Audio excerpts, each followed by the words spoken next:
Hello, everyone. Welcome back to our Inspirational Interview series. Today, we have a member of our very own group here who I'm super excited to share with you. Before we do that, I just want to remind you all that we are going live using StreamYard. So if you wouldn't mind giving StreamYard permission for us to see your name, if you're here live with us, that would be great. And we are open to questions today too. So we'll check in with the chat throughout our session and invite those questions in. I do want to remind you all, we have the One Habit to Thrive Challenge coming up, the summer edition, August 5th and 6th. If you're interested in registering for that, 2 days of Ayurvedic mindset and behavioral science teachings. It's going to rock your world. It's going to be really exciting. And this wisdom from the East is really powerful and is part of what we're going to be diving into today with my guest, Victoria Taylor. So I'm going to bring Victoria on. Hi. Welcome. Hello. How are you today? I'm good. You know, I was listening to you talk about wisdom from the East, and one of the things that I always remember to say at the beginning of an interview is that I've been studying Eastern medicine and philosophy for, 35 years. I don't remember what it's like not to know these things. So if I say something that doesn't make any sense because you need like 35 years experience, be sure to stop me, okay, Hannah? Okay. I'm good at asking questions when I don't understand. So we can do that. And same with folks that are viewing. If you have questions, type in the chat. And this can be very much an interactive sharing here. So Victoria, will you just give us a little bit of intro to who you are now? Sure, and then sure. We'll find out a little more about your background. So I'm a licensed acupuncturist. I've been licensed for, 30 something years. I live in Christiansburg, Virginia. My husband and I own the old Yellow Sulphur Springs Resort, which is this amazing little oasis between Blacksburg and Christiansburg that's kind of hidden, kind of on purpose because we're severely uninsured. And so we don't want too many people here. But if you find your way here, you belong here. It's really beautiful. I can vouch for that. It's really, really a special place. And my husband built me an amazing healing arts studio on the property. I call it my Taj Mahal, my monument to his love. And it's about all we did when we moved here was build my office. That's why I say that. And it's 2 treatment rooms, and I share it with Tony Dancy, who's a Tui Na practitioner, who was actually trained in Floyd. There used to be a Tui Na school in Floyd, and he was trained there, and he's a fabulous practitioner and a great office mate. And I live here as well. Yeah, and you're the mama to 3 children. Yeah, I have 3 birth children who are all grown and who all knew you in their adolescence. Thank you for the contribution, Hannah. Yeah, they came through. Well, I got to teach 2 of them when I was a high school art teacher at a really cool place called the Outdoor Academy. So yeah, Victoria and I reconnected when I moved to Virginia. We're like, we know each other. Pretty fun. So tell us a little bit about how you got into Chinese medicine to become an acupuncturist as a woman in the West. How did that happen? Well, as a adolescent and young adult, I was one of those people who was just fascinated with why people did what they did, And so I tried all kinds of different little paths, like psychology. I got really into religion for a while. I tried being a Christian. That didn't work very well, but I tried. I studied anthropology. I studied biology. I was pre-med. I went to Harvard, so I had lots of access to a lot of things, philosophy, folklore. Oh, I took classes in folklore and mythology. And I didn't really I became a school teacher. I taught school for a while. I thought maybe education was a way to affect the way that people did what they did. And pretty much I was miserable because I wasn't living my true self, and I got really sick. And with, just normal 20-year-old sicknesses, bad headaches, menstrual cramps. I was grumpy. I was the grumpiest person. And I used to have really bad headaches and slammed a lot of doors.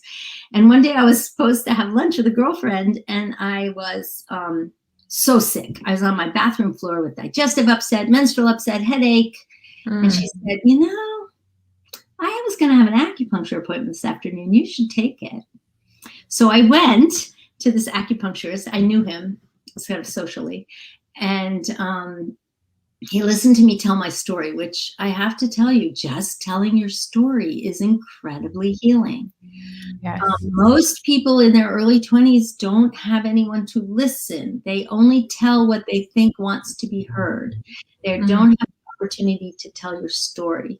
Very later in life, I learned about a Balinese healing system that did their diagnosis by when did you stop dancing, when did you stop playing, when did you stop singing, and when did you stop telling your story?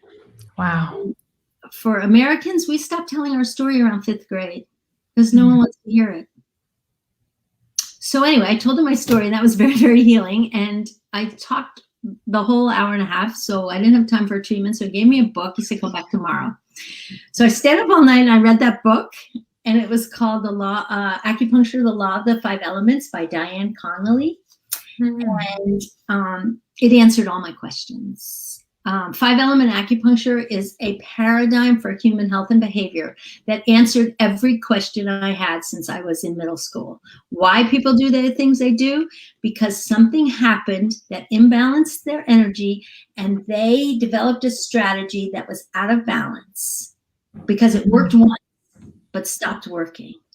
And the rest of the energies compensate, and you just do those silly behaviors over and over and over again until the cycle's broken. And that story's been told, in different healing systems.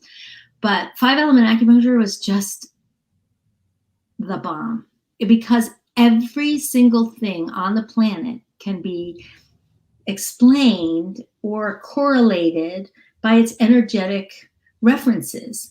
And because I know in Ayurveda you do the doshas, and whenever I take a little class, just like an hour class or something, I get so frustrated because you only have 3 and we have 5, and 5 makes so much more sense to me because it's clearer.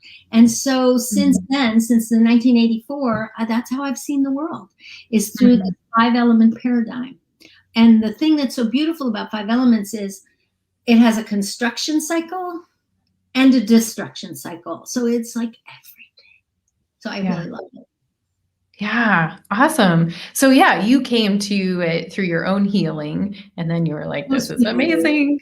Yeah. Right. We're all wounded healers, right? Like we get to heal ourselves and then learn the things and share them out into the world. So we were, and for those of you watching, if you have questions anywhere along the way here, feel free to tune in and I can share them with Victoria here. So we were focusing here on women's health. We were talking before we went live, and you were sharing some really interesting things just in terms of your own thoughts on women's health. Would you mind re-sharing what you were telling me? Not at all. It's so interesting. Tie it into what I was talking about before, because that was my problem. My energy was very stuck, right? I was very angry. I had clotty, crampy periods. I was slamming doors. I had this like wood, we call that in 5-element constitutional acupuncture, wood energy, stuck wood. People are more familiar with traditional Chinese medicine, which is a different vocabulary for the same thing. They might call it stagnant liver qi, right? And so that was what I had. And most women in the 80s had that stagnant liver qi. And it was really, really common because we were so angry and oppressed and didn't have opportunity to tell our stories. So we had this stagnant energy that manifested as menstrual cramps, metaraja, headaches, anger, bitchy, on the rag, that kind of behavior. That's very, very classic stagnant liver qi. And so I went to acupuncture school. That's a whole nother story, but it was wonderful. And when I first was in practice, that was a lot. I would say a third of my practice was menstrual and reproductive problems. Not even infertility as much. I did a little of that, but just stagnant liver qi. And it was, and a lot of pregnancy stuff too. But of course, I was in my 30s at that time, so those were my peers as well. And but I don't treat that anymore. That's what we were talking about, you and I, is that people don't come to the acupuncturist. They come with stagnant liver qi, but their ticket in the door, my teacher used to say, it doesn't matter what's wrong with them. That's just their ticket in the door. Their ticket in the door for stagnant liver qi isn't menstrual cramps anymore. It isn't menstrual headaches so much, because everyone's menstrual periods are regulated pharmaceutically now. So they don't have that option. So they have to get really angry and break something. And then they come to me for their anger, or get divorced or something. You know, it has to go to a different level. So, yeah, I haven't treated a patient who came specifically for dysmenorrhea. I treated one last year. And literally that was at least 30 or 40% of my practice. Yeah. So it's so interesting to recognize like how, like you have the perspective of being in practice for so long and seeing how trends have changed. And that, so when we were talking before we went live, I said, well, so much of our menstrual issues are medicated, and they're also normalized. We don't think like, oh, if we're having menstrual cramps, that's our body sending us a message of something's imbalanced. We're just like, oh, that's normal. And then you said that's not just normalized, it's medicalized, right? It's Right. Like the common conversation and what we're medicated for.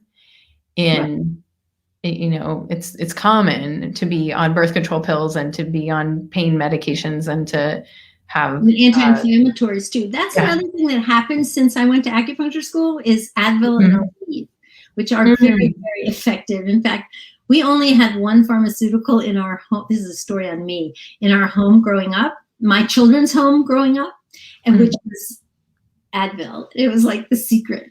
And one of my kids asked me recently, like, Mom, you're an acupuncturist. Why did we have Advil in our house? And you would, whenever, not whenever, because it was very rare, but, you know, 4 or 5 times a year, I'd say, take an Advil.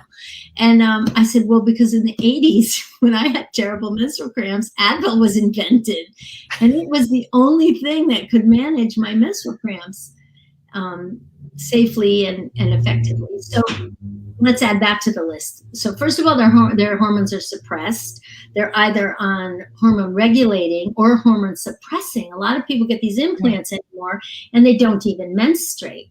Well, when you study a kind of medicine that's all about flowing and creating, and then you stop one of the most natural flows and creations, it can't be good for the body. Energetically, that creates so much heat and so much toxins. So people, that's why they have such bad skin, right? All the toxins have to come out some way. And anger, you know, and all the, we don't have liver qi stagnation anger as much. We now have this hot, dangerous anger. It's different. So 5 element is so interesting because there's 5 kinds of anger and 5 kinds of depression and 5 kinds of, you know. Yeah, and so it's different. And the treatment is similar but different. But when you get that liver, because when things can't move, that heat builds up, you know, like a machine that's working too hard and doesn't have any outlet. That's what happens. And everything's blocked if you're not menstruating. It's similar to what happens to people in addiction, actually, energetically, right? Because their body is working so hard, that limbic system, over and over and over again. So what they have is what we call in Chinese medicine a false fire. They act really fiery, but they're really exhausted. And that's what happens. You push, and these people just fall apart. Yeah. Right? That's why all the young people are anxious, right? We live in the age of anxiety. That's that fire. Right. You and then the neutral system, they'll get anxious because they'll have this fire.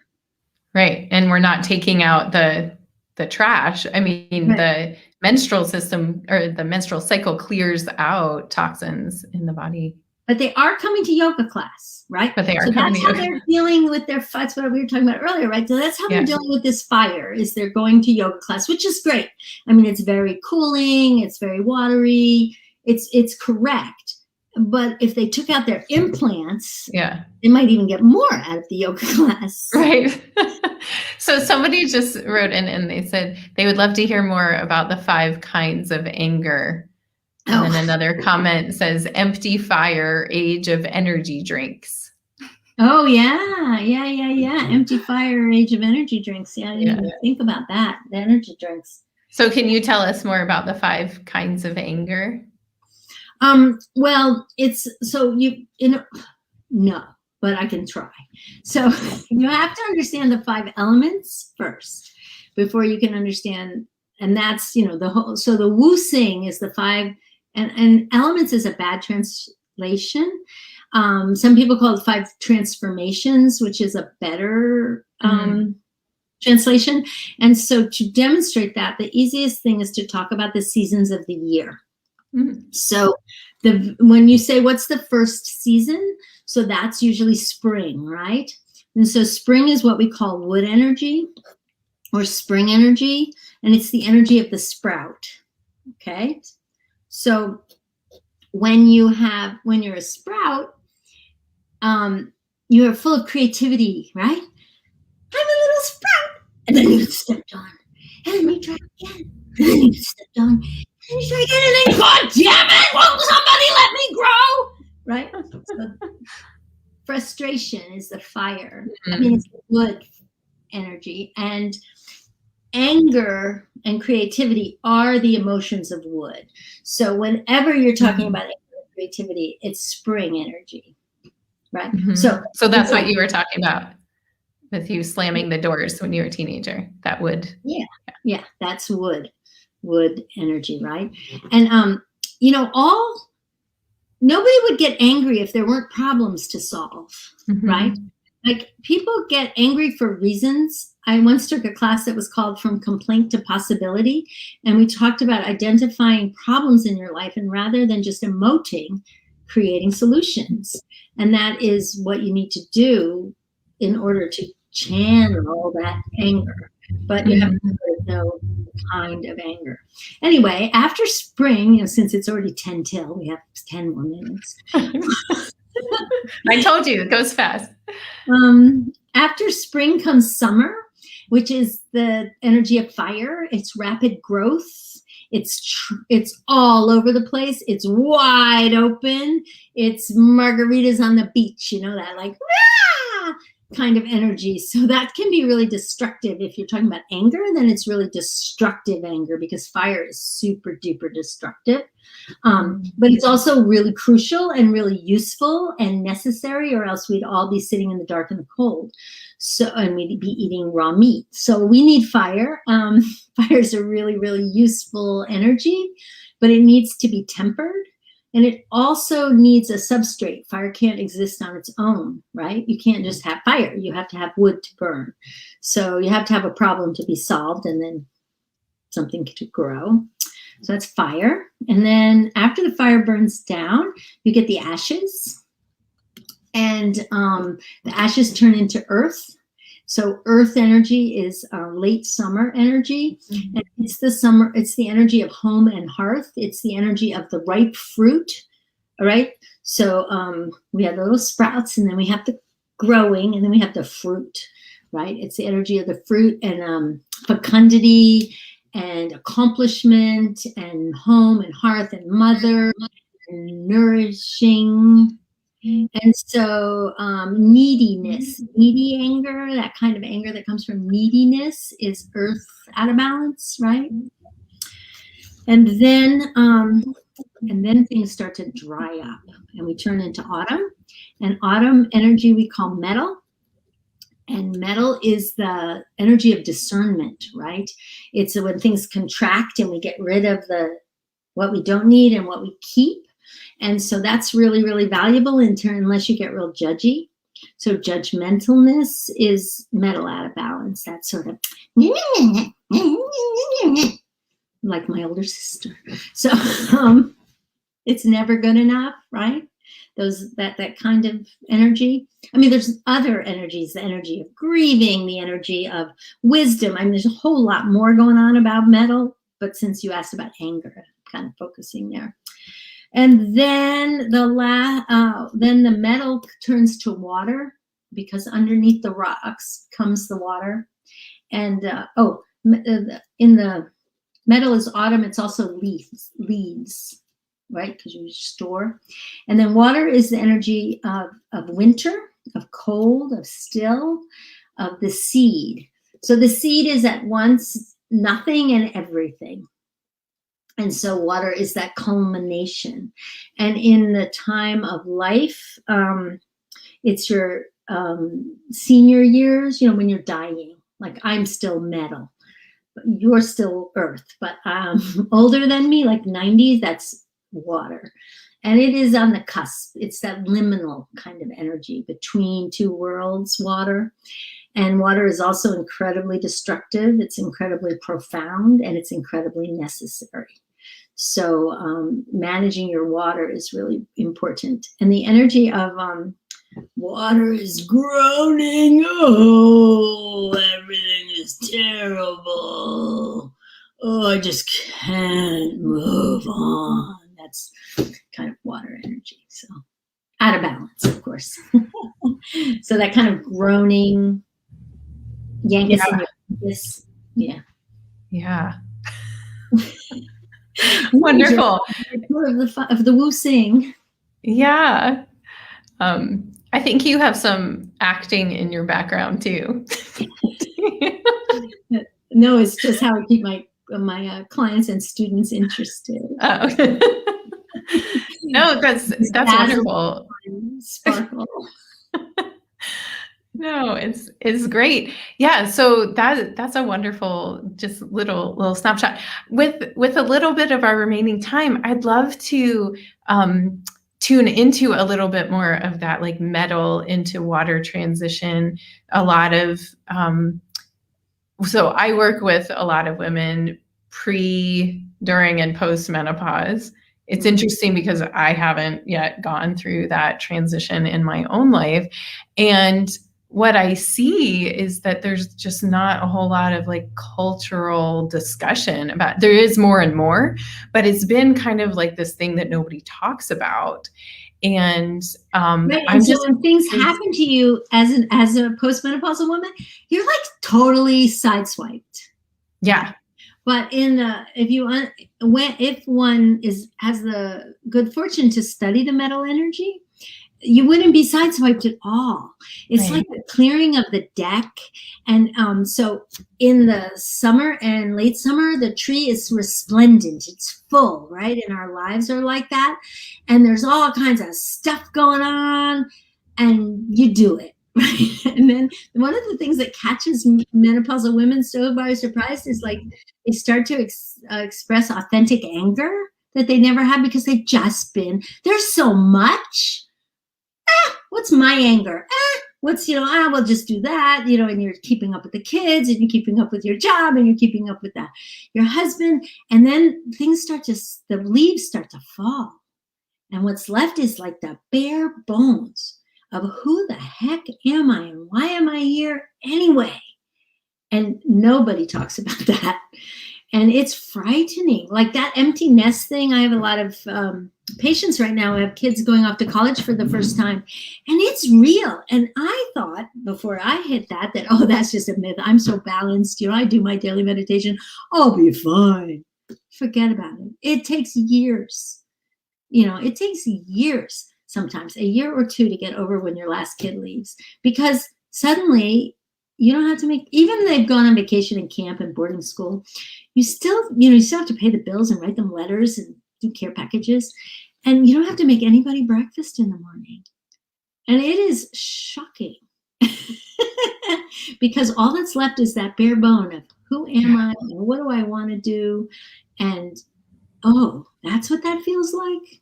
Like, that's what I feel like, me. And so sometimes you have authentic anger or authentic loss. Loss is a big part of metal too. And you can't stay back there. Like I have friends, I have this one friend who's still she's 60 like me. She's still in her fire. She still wears the little shorts and little straw hat and tank tops. And she looks dynamite. I mean, I gotta say, she looks dynamite. But she has not dealt with the fact that her kids have been out of the house like 10 years. Right? She's still in that fire time. And that in the Wu Sing is out of balance. It's inappropriate. It's like a 4-year-old 55-year-old guy driving a red Maserati and wearing leopard print underwear. It's not important anymore. That's great, but it's an inappropriate self-expression. Yeah, one thing. Your life phase. Yeah, one thing that I find is coming up a lot in the conversations is this, from the yogic perspective, is this conversation of dharma. It's like, what are you here for? You know, you've raised your family, you've built your career, you've built your home, you know, all of these pieces, and then it's like, and so and what's the purpose here? And none of it matters. Right. Yeah. And so that like deeper conversation seems so pivotal. And then back to like what you mentioned at the beginning of this interview of like telling your story, how powerful it is to really own your experience and be heard and witnessed in. But see, the other thing about metal is that you're a gem. So whatever that experience was, whatever that story was, it's valuable. Yeah. So yeah, you mentioned this concept earlier about trauma wisdom. So you do a lot of work with trauma and addiction now. And so we have like a couple minutes left, but you mentioned this term of trauma wisdom, which is that gem, right? It's about taking what you've experienced, which may not have been wonderful in your life, or we all have trauma in our lives, and recognizing that has created some sort of gem or gift if you are willing to transform it in that way and share it. Well, you just did. I don't have to say anything more about that. But I will tell you that if I work with post-incarcerated drug addicts, and lately I've been having them claim a gem when I talk about metal and talk about the value, that you have value. And it's beautiful. It is beautiful. And I say, so what gem are you? And now, opal, diamond, whatever. And then I said, just remember that. And it's really, really useful. Yeah. That's powerful. Victoria, I feel like I could talk to you for 3 more hours and ask you so many more questions. We'll have to have you back again. Thank you so much for being here. Where can people find you if they're interested in having acupuncturewithvictoria.com. It's really easy. All right. Acupuncturewithvictoria.com. I'm at Yellow Sulphur Springs in Christiansburg, Virginia. And great. Yeah, or at 7 a.m. I'm on Facebook doing yoga with Hannah, except on Tuesdays. Okay, except Tuesdays. She's with us. Okay. Well, you're making it work when you can. That's all we ask of anybody. All right. Well, thank you so much. Anything else? Any parting words that you'd like to share for women's health and keep it flowing. Keep it flowing. Just notice in your life where things get stuck. And where things get stuck, if you clean that, where there's no flow, there's pain. Where there's pain, there's no flow. Where there's flow, there's no pain. That's the basic tenet of energy medicine. And so like that corner of your room, that the stuff corner, where the ironing board and all that stuff goes, and you don't feel good, clean that out. Just anything you notice that's stuck will help your mental and physical health. I mean, physically and in your environment. Both. Yeah. So clean powerful. the trunk in your car, Yeah, all those places where stuff just gets left, right? And then see that in your body. Right. Is it your colon? Is it your liver? Is it your summer's a good time for liquid fasting, but not much else. Hannah teaches you all kinds of cleansing things, the tongue and the skin brushing. Those are all ways to get energy moving so that it doesn't get stuck. And seasonal fasting, appropriate seasonal fasting. See, that's the thing with the Wu Sing. I'll just say one more thing. I know it's 1 o'clock. Is that when you study energy medicine, you do appropriate things at the appropriate time of your life, of the day, of the year, of your constitution. In American medicine, we drink a green smoothie every day. No, I drank one today. It's July. Summertime, yeah. Right. But you need like hot, warming, nourishing broth in January, not a green smoothie. So that's what's really the thing that people who do energy medicine forget other people don't know. Mm. You know what I mean? Like, you don't take if you do anything every day except use the toilet and drink water, you're doing it wrong. Yes. It always depends on for who, when, and how much. Those are the words that, like in Ayurveda, it's like, people say, what does Ayurveda say about salads? What does Ayurveda say about, things, and you have growth things. Yeah, you can never go on autopilot. Right. You have to stay in the conversation. Be present to what's going on, the people, places, and things. Right. Yeah. Amen. Yeah. Amen. Awesome. High tens. Thank you so much, Victoria. It's a pleasure having you here. We've got some wonderful feedback, wonderful element education. Thanks for the examples, and awesome interview. Thank you. Let it flow, let it go. All right. On that note, thank you so much for being here. Have a beautiful rest of your day. Take care. Bye-bye. Bye.